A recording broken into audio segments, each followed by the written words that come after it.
Hello there, Saberland. This is Drew out with a quick electronics update on the Sakabato Saber. I've gone in and I've reconfigured how I've got my soundboard wired.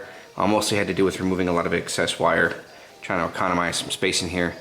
I redid my tee-offs. Instead of doing splits up here, I instead just went ahead and I did splits down at the bottom. And got everything set up directly to the pads and then splitting off from there. So I've got the positive return for the crystal chamber going down to the positive pad from the board, and I've got the negative on this side so I can pair these off together, and I've got the positive coming around on the opposite side here. That's going to go to the the ground for the power on LED coming around the opposite side here. Alright, for the accents, I pulled about a full inch off of the leads I had originally, rewired those there. I marked off the dead pad, and I've adjusted the length of my ground so everything's the same length here. Switches are getting a little shortened. I got those up here. Got the markings to indicate, between auxiliary and ignition. Let's see. For the color channels, same thing. I did the splits at the pads. I got one bundle running off for the chamber, crystal chamber, and I got another bundle running off for the blade. All right, these are the Rice port. Now, I did eliminate a lot of the shrink wrap that was, taking up room in there with the original tee-offs, but I did add little cuffs in here for stability. This is to keep everything bundled together to add a little more structural support in down to where the connections are. So I'm going to shrink those down, and they're going to keep everything nice and tight. All right, that's what's going on with that. Got the switches rewired.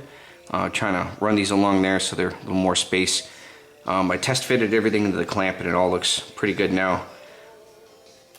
So hopefully I get that attached today. This is the 3 LED display. I had to rebuild it for a third time. I had some wires break loose on the take two. I couldn't fix it. So what I did here is I built my own breadboard out of polystyrene plastic sheeting, and used the pin vise to drill the holes. And I happen to have a pin about the size of the legs from the LEDs. So I sized these out in advance, measured them in millimeters. It was easier that way.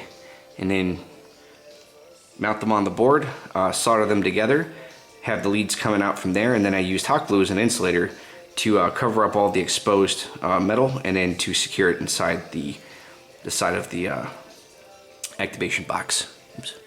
There you go. I did test them, everything's good to go, and I got my wire mesh in today from Secret Weapon. So this is what I'm going to use to cover the cavity for the LEDs on the side. Power on LED is installed, secured with hot glue, and even though I got 9 wires coming out of my my clamp, it's all going to fit pretty good.